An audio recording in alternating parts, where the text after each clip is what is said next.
Sir मुझे नहीं लगता कि भ्रष्टाचार जैसी समस्याओं पर बातें करनी चाहिए, क्योंकि यह तो पूरे पर्यावरण में फैला हुआ है, हमारे चारों ओर फैला हुआ है।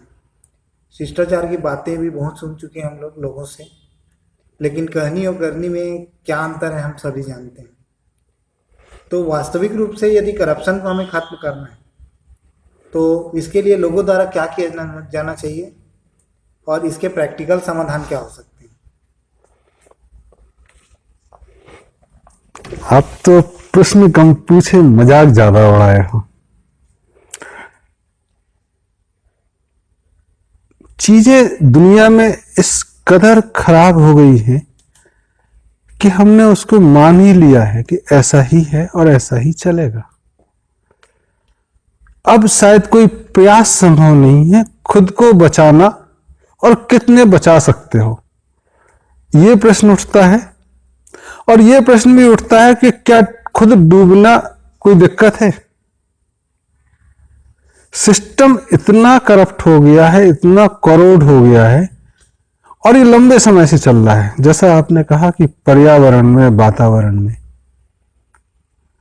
फैल गया है कि लोग उसके आदी हो गए और खुद को भी करप्ट कर बैठे हैं।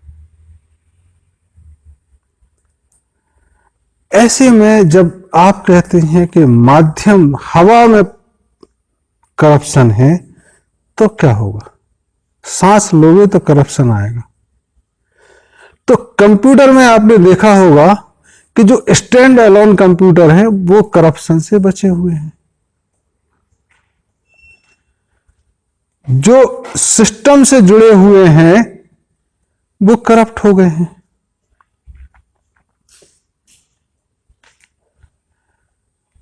तो जो स्टैंड अलोन है वो बचे होने के कारण उनके कारण है,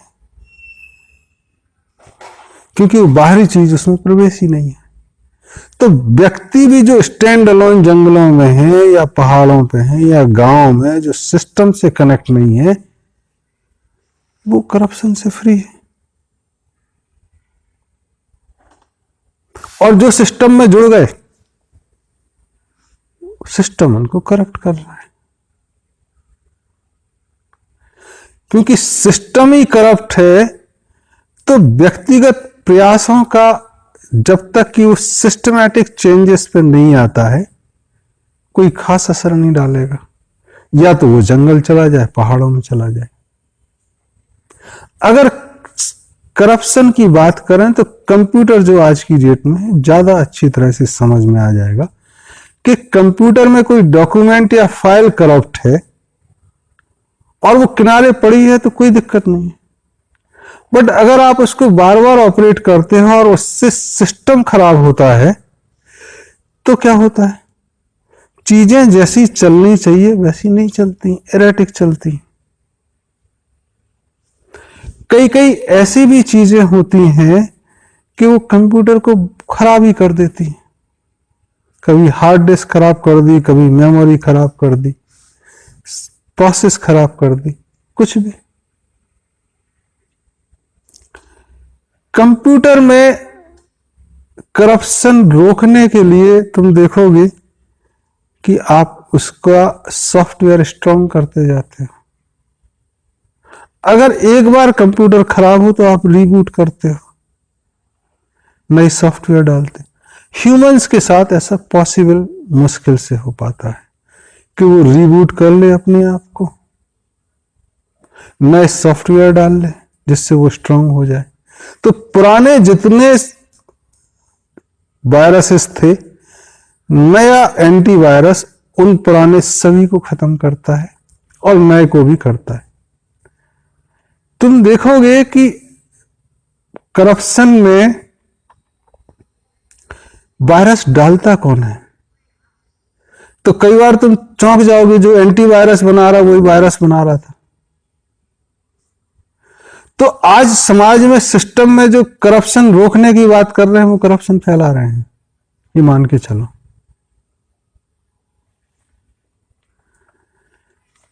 कंप्यूटर में रीबूटिंग संभव है। लोग कहते हैं आदमियों में कैसे हैं कि आप एक बार करप्शन कर लिए तो क्या जिंदगी भर करप्ट हो गए आप? क्या आप करप्शन रिमूवल के पार्टी में शामिल नहीं हो सकते? क्या ठीक नहीं कर सकते? या आप ठीक हैं तभी जिंदगी भर ठीक रहेंगे? तब एक कर्म फल के सिद्धांत आते हैं कि आप अगर कर्म कर रहे हैं तो उसका कुछ ना कुछ फल मिलेगा। उस फल से फिर आप आगे कर्म करोगे, तो एक कर्म फल से बंधते चले जाते हो आप चीजें। एक बार करप्शन किया, उससे कुछ पैसा मिला, रिश्वत मिली, कुछ आनंद मिला, तो उस आनंद की इच्छा फिर होती है। या जिसने आनंद दिया वो तुम्हें ब्लैकमेल करे तो आप फिर बंध गए। तो कुछ कहते हैं वो काम ही मत करो यार, कुछ आराम से रहो जंगल में पड़े हुए। तो सिस्टम में आइसोलेशन कितना होगा? आदमी तो सामूहिक प्राणी है, वो कर नहीं सकता। तब चीजें उसको मजबूरी में सिस्टम से जुड़ना पड़ता है क्योंकि सामूहिक है। तब अगर ऐसा करे कि उसने अच्छा काम किया, हो गया, छोड़ो, आगे बात करेंगे। कल दूसरा काम आया, खराब काम था, वो भी किया, छोड़ो, भगवान को समर्पण, याद नहीं करेगा। फिर परसों तीसरा काम आया, तीसरा किया। तो जो काम करके भूल जाए उसको सिस्टम नहीं पकड़ सकता है। करप्शन करके उससे मुक्त हो जाए तो कल वो आगे की बात कर सकता है। आप देखोगे कि जो देह व्यापार में शामिल होते हैं लोग, क्या उनमें ज्ञान नहीं होता है? तब वो कहते हैं कि जब कर रहे थे तब ठीक था, आज हम अलग हो गए। तब दुनिया में बौद्ध धर्म में और दूसरे धर्मों में वो बड़े महान लोग, उस व्यापार से संलग्न लोग भी आए क्योंकि उस बंधनों से मुक्त हो गए वो। तो करप्शन होना और टैगिंग होना बहुत अलग है। और आप अपने को ही मान बैठे, ये बहुत ही अलग चीज है। तब जब माध्यम में भ्रष्टाचार आ गया है, वातावरण में भ्रष्टाचार है और आप अकेले नहीं रह सकते, तब सिस्टमैटिक वातावरण को ठीक करने की कोशिश करनी चाहिए। अब वातावरण इतना बड़ा हो गया कि ग्लोबल रीच हो गई उसकी। तो जो चीजें चल रही हैं कंप्यूटर की इंडस्ट्री में, जो वायरस एंटीवायरस बना रहे हैं, वो मुनाफा कमाने के लिए कर रहे हैं। अगर आप या हम पीड़ित हैं वायरसेस से और एंटीवायरस के खर्चे से, तब हमको दूसरी विधा करनी पड़ेगी कि हम इतना स्ट्रांग इंटरनली हो जाएं कि ना वो हमको वायरस इफेक्ट ही कर सके, तो हम खड़े रह सकें, या हम उनका सिस्टम तोड़ दें। तुम रहोगे नहीं, तुम बनाओगे क्या? तो जो करप्शन कर रहे हैं और जो रोकने का प्रयास कर रहे हैं, आज अगर दोनों में देखोगे तो जो करप्शन फैला रहे हैं वो ज्यादा ऑर्गेनाइज्ड हैं बजाय रोकने के। रोकने वाले अलग अलग बात कर रहे हैं। भारत में देखें तो 2500 वर्ष पहले तक्षशिला यूनिवर्सिटी को तोड़ा गया, नालंदा को तोड़ा गया। चाणक्य की इच्छा थी कि ये रिवाइव हो, चाणक्य नहीं कर पाए। वो पूरी दुनिया को मार्ग दिखाते थे कि सही मार्ग पे चलना चाहिए और कैसे फायदामंद है। तो आज अगर करप्शन मार्केट में चल रहा है तो ये मान के चलो कहीं ना कहीं साइकोलॉजिकल स्टडी हो रही होगी कि लोगों को करप्ट कैसे किया जाए और उस करप्शन से फायदा कैसे लिया जाए। कंप्यूटर में वायरस कैसे भेजा जाए ताकि हम एंटीवायरस भेज सकें। सोसाइटी एंड कल्चर में कैसे करप्शन इंट्रोड्यूस किया जाए कि आप फायदा देखें। रिसेंट एग्जाम्पल अगर भारत में देखें तो पहले हीरोइनों को थोड़े थोड़े कपड़े उतार के काम चल जाता था। आज कंपटीशन पॉर्न स्टार से हो गया। कल्चरल इन्वेशन, करप्शन, जितने भी खुफिया एजेंसी हैं भारत की या दूसरी दुनिया की, वो प्राइमा फेसी ये मान के चलते हैं कि लोग करप्ट हो सकते हैं, तो उनको ट्रेनिंग दी जाती है कि करप्ट करो और फायदा लो, जानकारी लो। भारत में एक जमाने में नाग कन्याओं तक का प्रचलन था, आज दुनिया में उस लेवल तक नहीं पहुंचा। तो भारत को करप्शन और उसके एक्सटेंशन और एक्सटिंक्शन दोनों में दूसरे से सीखने की जरूरत नहीं है। करप्शन की अति जब होती है कि एक तो माध्यम में हवा में ही करप्शन हो गया और उस हवा से कोई छूटा नहीं है, ना देश की मुखिया ना देश की जनता। तब जैसा कि हमने कहा कि जो स्टैंड अलोन हो जाए, आइसोलेशन में आ जाए, जो साइलोस में वर्क करे, वो फ्री हो सकते हैं करप्शन से। और करप्शन को जो प्रमोट करने के लिए जो साइकोलॉजिकल स्टडी दुनिया में कई इंस्टीट्यूशंस चला रहे हैं, और कौन चला रहे हैं? जो इससे फायदा ले रहे हैं, और वो बहुत पूरी दुनिया से फायदा लेने के लिए, तो बहुत बड़े हो गए। तब आपको एक आइसोलेशन में स्टडी करनी होगी कि सही चीजें कैसे चले।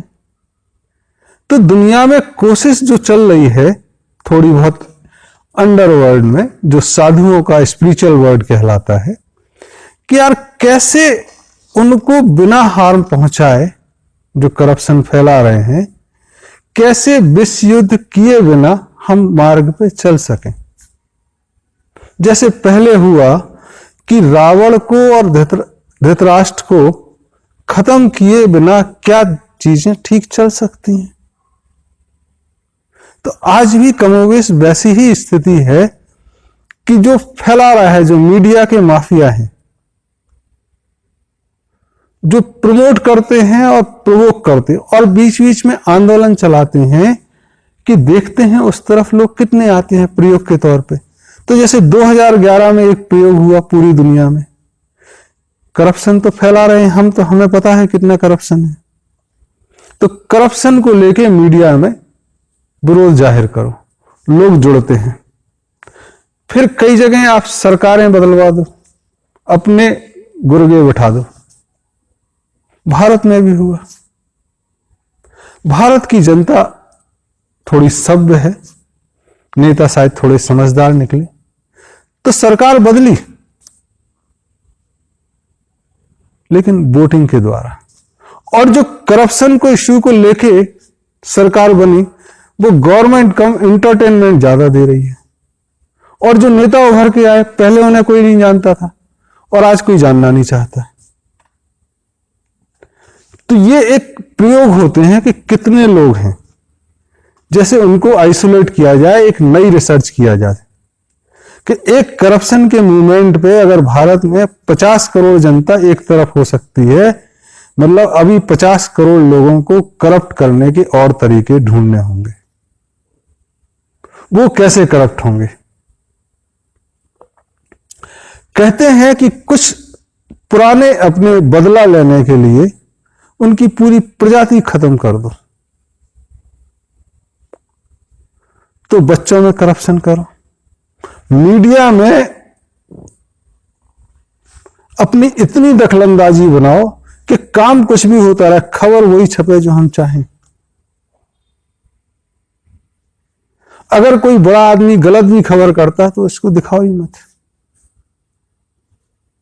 आज मीडिया का हालत यह है कि तुम खबर बताओ तो मीडिया वाले बता देंगे कि पैसा कहां से आया, या पावर इक्वेशन बदल रही है क्या। 2011 में जो भारत में हुआ, 15 दिन 85 चैनल उस नेता का नाम, जैसे वो एक जादू की छड़ी लेके आएगा और सब बदल देगा। 7 बरस हो गए। तो ये चीजें नहीं है। प्रैक्टिकलिटी के बारे में अगर हम बात करें तो जादू की छड़ी से कुछ होने वाला नहीं है। अगर सिस्टमैटिक प्रॉब्लम है तो सिस्टमैटिक सॉल्यूशंस की जरूरत है, और ये कमोबेश हम मिलके बुजुर्गों के आशीर्वाद से जो भी डिवाइन क्रेट में इश्यूज हैं वो एक एक करके सारे इश्यूज इस तरह से हैं कि चीजों को रिवाइव कर सकें। तो एक करप्शन को लेके सबको रिवाइव नहीं कर सकते, आपको सारे दिशाओं में डिस्कशन और action and follow up feedback के साथ वो जरूरी है। 101 इश्यूज तो लिए हैं जो पूरी मानव जाति के लिए लगभग कह सकते हैं कि वो अफेक्ट करेंगे, और पूरे एनवायरनमेंट को भी, फ्लोरा फौना, उन इश्यूज को इंप्लीमेंट करने की जरूरत है। भारत सरकार ने एक गलती 2003 के आसपास की कि मीडिया में विदेशी दखलंदाजी, फॉरेन डायरेक्ट इन्वेस्टमेंट का पता नहीं क्या लालच आ गया, तो मुंबई में बाढ़ आ रही और खबरें चल रही, सूचकांक ऊपर बढ़ गया, आपकी जनता से कोई लगाव ही नहीं। तो आज वो मीडिया, अगर प्राइम मिनिस्टर अच्छा काम भी कर रहा है और आपकी नहीं सुन रहा है तो उसके खिलाफ खबरें गलत, एक माहौल अलग कि नहीं, सब करप्शन चल रहा है, सब दूर बेकार है। तो media has become a extortion house.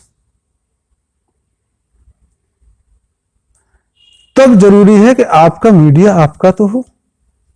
तो 2002 में जो गलती हुई उसका रिवर्सल जरूरी है। और फिर मीडिया इतना चाहिए क्यों कि सांस लेने में करप्शन आए?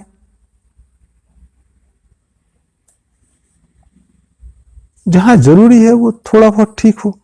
सबसे पहले चेक करने की जरूरत है कि मीडिया में जो न्यूज लोग देखते हैं, भरोसा करते हैं, तो उनका टोन एंड टर्नर क्या है, वो चीज देखने की जरूरत है। औचित्य क्या है, और ये करेगा कौन? तब इसको चेक करने के लिए जगह जगह विजडम सेंटर बनाने की जरूरत है, जो आइसोलेशन में भी रहे और सिस्टम से कनेक्टेड भी रहे, जिनको जीवन की जानकारी है और जो आगे आने वाली जनरेशन को देना भी चाहते। तो ना एकदम बुजुर्ग हैं जो वानप्रस्थ आश्रम की तरफ हैं, ऐसे लोगों का विजडम सेंटर बनाए, तब तो पता लगेगा कि क्या गलत हो रहा है, क्या सही हो रहा है। आज चीजें, हम करप्शन की बात करते हैं और कई बार हम भूल ही जाते हैं कि करप्शन है क्या। हम पैसे को ही करप्शन मानने लगते हैं। भ्रष्टाचार क्या है, शुद्धता क्या है? तब कहते हैं कि हमारे अंदर अगर हम संवेदनाओं में जीतने लगे, सेंसेशंस में जीने लगे, तो वो हमें बहका सकते हैं। हम बिना सोचे समझे एक्शन कर सकते हैं, और वो एक्शन शुद्ध है या भ्रष्ट है, एक अजीब चीज है। तब बड़ा लफड़ा होता है उसमें कि अगर वो हमने सोचा नहीं, विचारा नहीं और एक्शन संवेदनाओं के वशीभूत होकर कर लिया, तो चीजें खराब हो जाएंगी। तंत्र विज्ञान में कहते हैं कि सारी इच्छाएं मूल आधार से लेके मृत्यु तक की चीजें देखना है कि कैसे चलेगा, फिर संवेदनाओं को दिल से सोचना, किसी और को नुकसान तो नहीं होगा, क्या फायदा हो, तब बोलना है। तो जहां जहां दुनिया में संवेदनाओं पे लोग जी रहे हैं, वहां करप्शन ज्यादा है। क्योंकि संवेदनाओं में दिल की बाईपास करते हैं, इसलिए वहां हार्ट की डिसीजेज ज्यादा होंगे। संवेदनाओं में जीने पे बाहरी मिठास और अंदर कड़वापन धीरे धीरे आता है, इसलिए शुगर की, डायबिटीज की बीमारियां ज्यादा होंगी। तब हमको संवेदनाओं से निकल के आना है, तब पढ़ाई वैसी होनी चाहिए। आज तुम देखोगे जो करप्शन को प्रमोट कर रहे थे, उन्होंने नीति शास्त्र, एटिकेट्स एंड एथिक्स, एनवायरमेंट के टॉपिक ही बंद करा दिए स्कूलों से। भारत में 74 से हुआ। क्या सही है क्या गलत का निर्णय ही नहीं है, तो जो है सब सही है, तब हमारा बाजार चलेगा। हमने जो टीवी में दिखा दिया, ये खरीदो, ये इस्तेमाल करो, वो चलेगा। तब वो रिवाइवल जरूरी है। तो जैसे गांठ लगी है वैसे गांठ खुलेगी, रिवर्स एक्शन। कुछ चीजों में कहें कि भारत में एक चाइनीज विजिटर आए, 7वीं 8वीं शताब्दी की बात है। तो एक चौराहे पे सोने की मूर्ति थी। तो उनने पूछा कि सोने की मूर्ति? बोले हाँ। बोले कोई चोरी नहीं करता? नहीं। वो महीने भर वहां रहे रोज देखने के लिए कि चोरी होती है कि नहीं। फिर लास्ट में उन्होंने पूछा कि कोई क्यों नहीं ले जाता? बोले देखो, ये हम ले जाएंगे तो ये हमारी मेहनत की कमाई नहीं, ये हराम की कमाई होगी, और हराम की कमाई हम खाएंगे तो हरामी हो जाएंगे। जैसा अन्न वैसा मन, इसलिए हम इसको चुराते नहीं, हम मेहनत करते हैं। और आज कुछ मिल जाए, कहीं से मिल जाए, क्योंकि जब हम चुनाव लड़ते हैं, देश की सत्ता, उसमें इतना खर्च होता कि बिना पैसे की चलेगा नहीं। और जो सरकार पैसे को लेके आगे बढ़ी है, वो अपने आधार को कैसे काट सकती है? जिन्होंने उसको ऑबलाइज किया है, रिटर्न तो देना पड़ेगा। तो अगर हमको ठीक करना है इंडिया में, तो पूरा का पूरा इलेक्शन प्रोसेस बदलना पड़ेगा। कई जगह इलेक्शन को सिलेक्शन में कन्वर्ट करना पड़ेगा। इतने सारे नेताओं की जरूरत क्या है? सबको फ्री में खाने की आदत हो गई, क्योंकि नेता काम करता नहीं।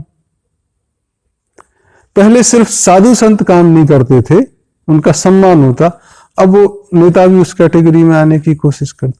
तो इतने नेताओं की जरूरत नहीं, इतने राज्यों की जरूरत नहीं। एक पूरा का पूरा 18 वर्ष के आदमी को वोट डलवा रहे हो, उसको पता नहीं, उसको अपनी शादी करने का अधिकार नहीं है, उसको दारू पीने का अधिकार नहीं, तुम सरकार चुनने का अधिकार। तो ये कमोवेश उस उम्र में जहां समझ आ जाए, जहां डर खत्म हो जाए।